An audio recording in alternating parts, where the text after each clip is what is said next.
something happens to you, your family is well covered for years to come. Myth number 3. Getting life insurance is just too complicated. At Ethos, our 100% hassle-free online process can give you a quote in seconds, application in minutes, and coverage in hours. With no medical exams or blood work needed, just answer a few health questions. Get your free online estimate at ethoslife.com. That's ETHOS life.com. Rates will vary based on age, underwriting, face amount, and type of policy.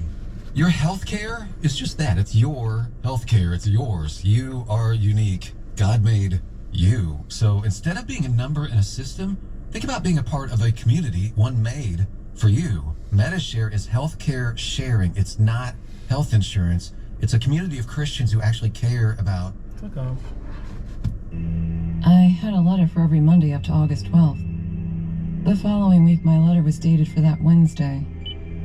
I had gotten into such a routine that I almost opened it that Monday before my husband pointed it out. It was dated for August 21st, our dad's birthday.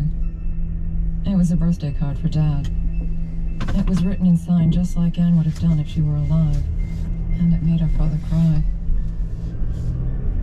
The next card is where everything changes. The next card was dated for September 11th. So much death.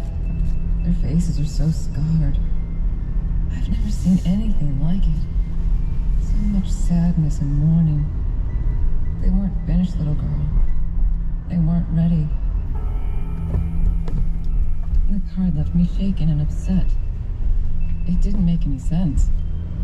After the sweet and beautiful note she'd written in all the others, where had this come from? What was she talking about? I had so many questions, but no one to answer them. My next letter said to open on Wednesday, September 27th. I didn't have the chance to open it that morning when I usually open them because I got a phone call. For months I'd been unemployed and had been looking for a job to help my husband out. That morning our local vet's office called me for an interview. It was the best news I'd gotten in a long time. So I honestly forgot about Anne's letter until I was eating lunch after my interview. I'd gotten the job and was set to start the following Monday. When I opened the envelope, I pulled out a congratulations card.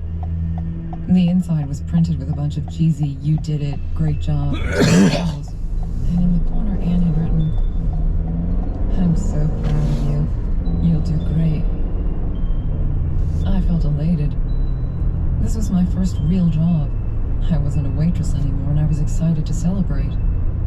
It wasn't until I was washing off my plate from lunch that I realized what that card said.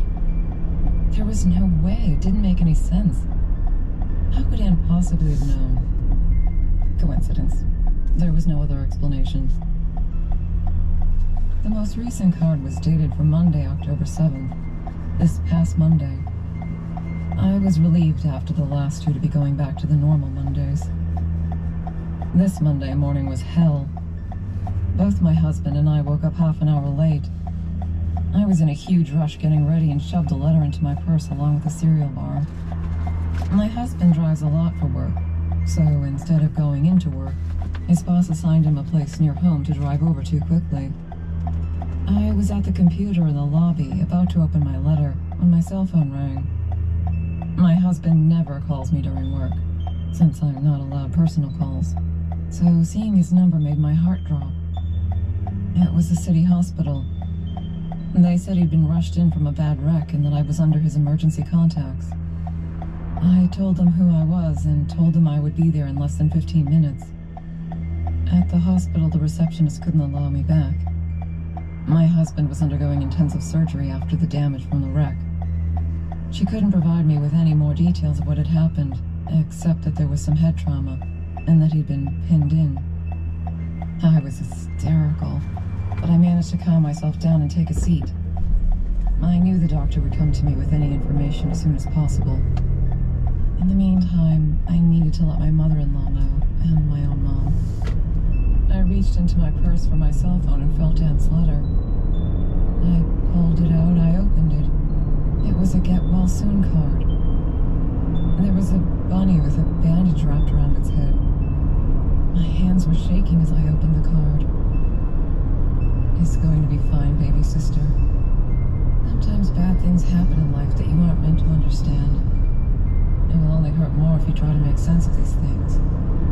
It's not his time yet. I've always taken care of you, and I always will. I promise you that when the time comes, I'll be there for you. I haven't shown my husband. I haven't mentioned any of this to my mom or my sisters. I'm not sure what she means by when the time comes, but the letter stopped on October 29th.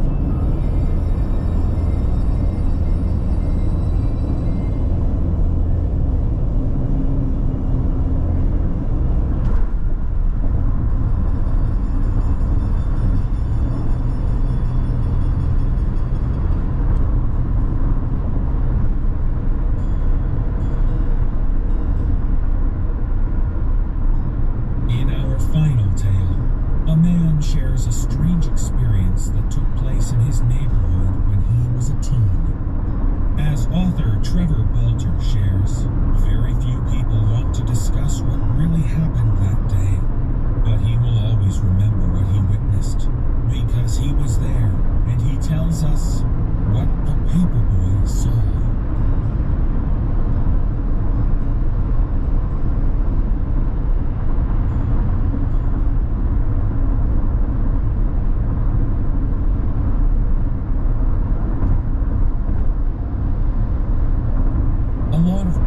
Didn't like to talk about the day Timmy Rasmussen disappeared. In fact, they wished they could just forget it entirely. The fact that Timmy was found safe, that he wasn't harmed in any way, should be enough for everyone to just laugh it off. But no one laughs when I bring up his name. They shake their heads and walk away, looking as if I had just told them the real truth. That what really happened to Timmy was exactly how we thought it would all go down in the first place. It was a tragedy, and all these years we've been duped into thinking different. But it didn't go bad. The kid is good. Better than good. The kid is great. He wasn't murdered or kidnapped. He didn't fall down some stupid well. He is fine. Just fine. But it was how he was found, and what he was found with, that caused everyone to stop and ponder his or her life. The universe is often like that. It seems that everything follows some kind of chaotic order, that it is built on scientific rules that don't defy logic. Just because we don't understand something doesn't mean that a physicist won't explain it to us down the line. But when it has to do with something that cannot be explained, that cannot be understood, where even the smartest person on the planet would scratch their head and say, I don't know, well, shit, you've got a problem. And for a lot of people in that neighborhood, it was a problem. For some who spent their life refusing religion, even scoffing at the holidays, they found themselves at church the very next day. And for others, people like me, even though it was the great baffle of the year, we just had to admit that ultimately we now had a really great story to share around the campfire. Okay. So I knew the family because I was the one on the paper route that morning, and for a time, I was the last person to see Timmy that day. But who I saw him with, well, a lot of people don't like me talking about that. And I even changed my story so they wouldn't know the absolute truth. Hell, if I told them what I saw, they'd lock me up. I'm going to college next year. I'm heading to Boston College. The last thing I need is to be deemed a freak show and have it follow me to the dorms. I saw what I saw, and I'll share it with you. But you have to promise you won't tell a living soul. And if you do, you never heard it from me. You heard it from a friend of a friend. And that's how people will know you're lying. Anytime you insert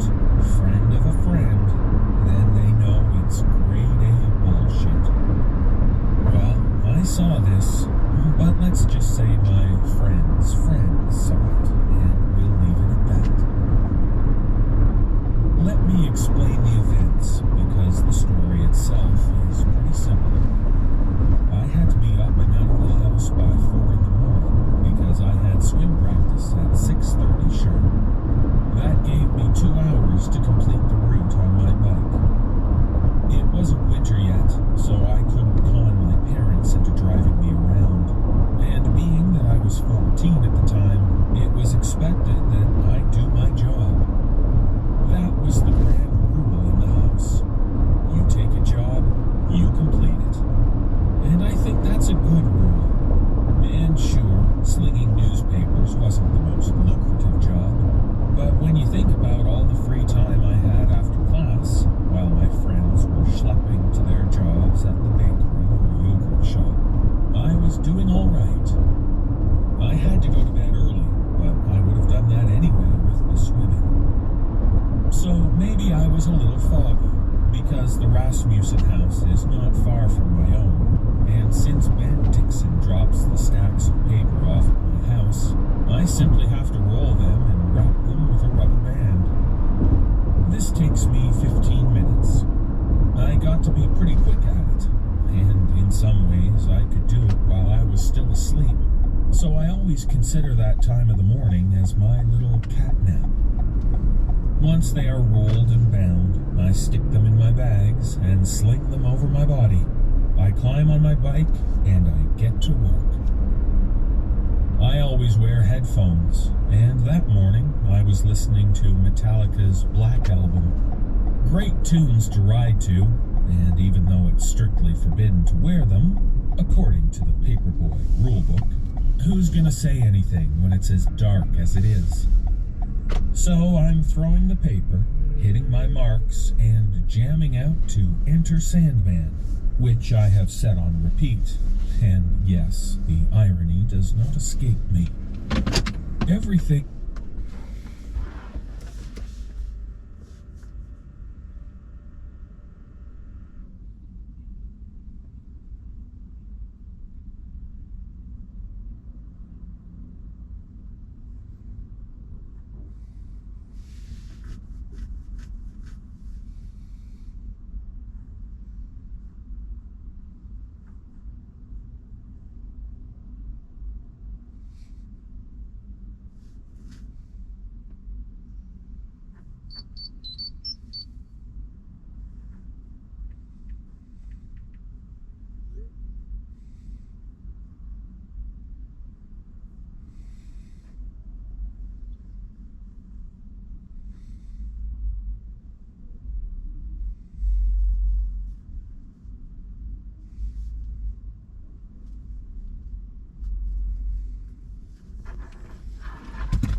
perfectly still at that time in the morning. An hour later, and it's a whole other neighborhood. But between 4:45 and 5:15 in the AM, the entire route was mine. So, yeah, I did find it kind of funny that I saw Timmy outside of his house. Timmy was 4 years old. He had a real smart mouth on him, too. He was a lot like his father, who I had known since I was a little kid. Rich the Rack Rasmussen was a living legend in our town. He had been a top linebacker at the high school and was courted plenty by the biggest college scouts. But Rack had other things on his mind. When the U.S. was at war with Iraq and Afghanistan, Rack would proudly display Old Glory on his trunk. He was a patriot every step of the way. So it wasn't a surprise when he enlisted right after high school. And yeah, his parents were pissed. He had offers from USC, Nebraska, and Florida to come play for them. But football wasn't in his heart. Rack wanted to serve his country. Some people said that Rack secretly wanted to run for political office, which I guess makes sense, in that he was always really vocal about the war, and making his country's case to the protesters that often occupied the corner of our town's main intersection. It was a big deal when Rack left for basic.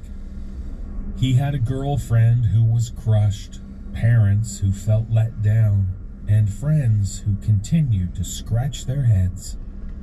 But Rack didn't let anyone down.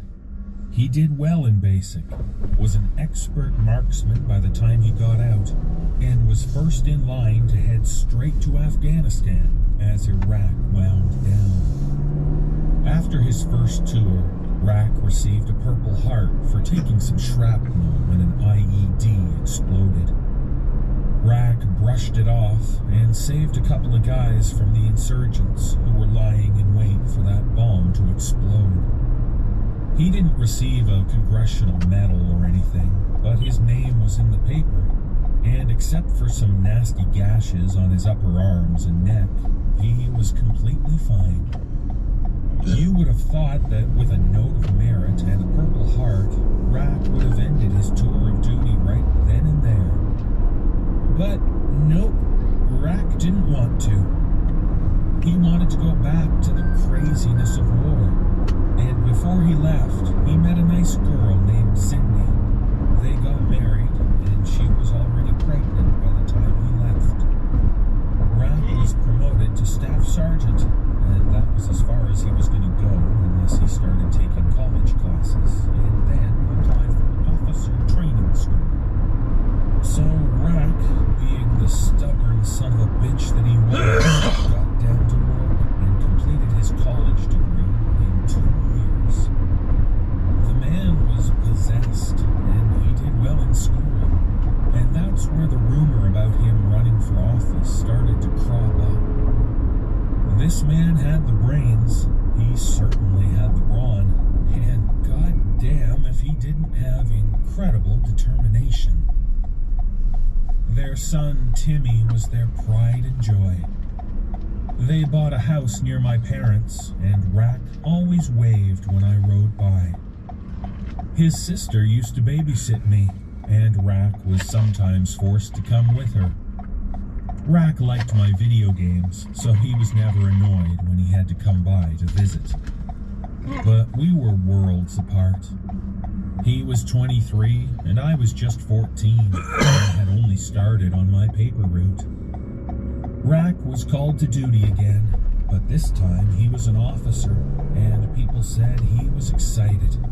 So excited to be part of the whole game, but this time to be on the other side.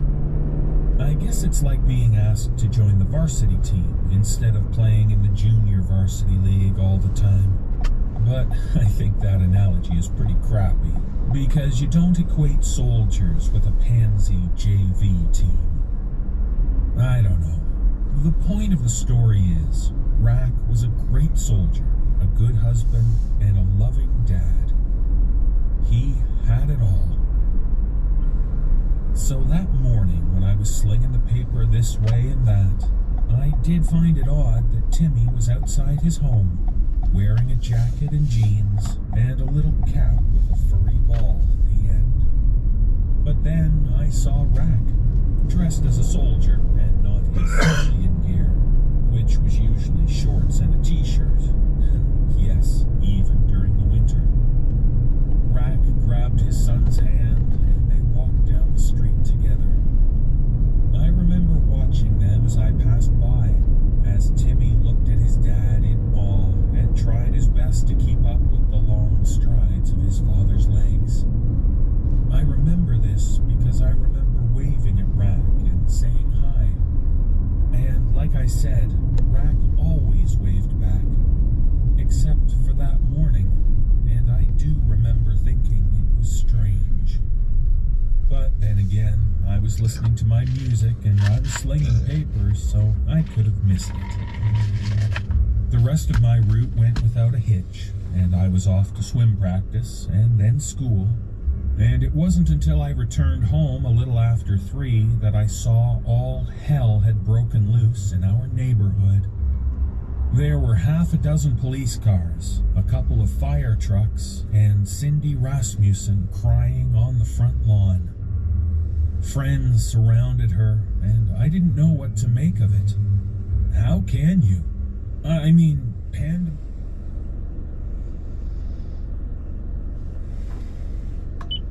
was in our neighborhood, and I didn't see Timmy anywhere.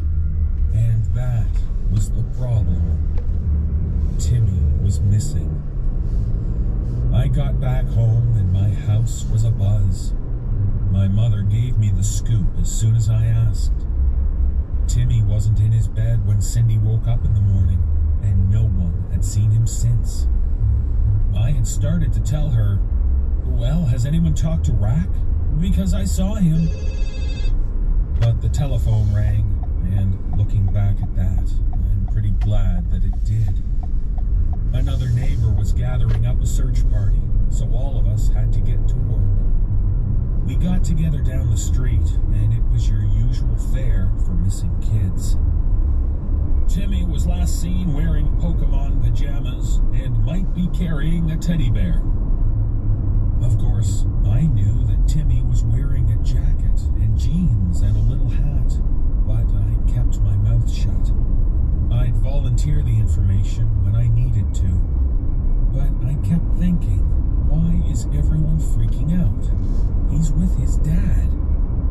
And then someone mentioned, I wonder what Rack's gonna think when he hears this news. Do you think they'll let him come home? And that's when I started to feel really strange. We spread out in a line and began walking throughout the neighborhood. We had carte blanche to jump over fences, search through bushes, and look into every basement window well we could find. There was no sign of Timmy, and I was growing very close to having a nervous breakdown. The synapses in my brain were no longer firing. The logic of what I saw and what I was now being told were not making sense. I felt as if I had entered a bizarre world and pinched myself numerous times to prove I wasn't in a dream. We weren't finding any luck with locating Timmy. It was getting dark, and I heard some more screams up ahead. Cindy's screams. And I thought, oh God, they found him. They found him, and I'm the last one to see him walking with his murderer. Not Rack, but someone who made himself look like Rack.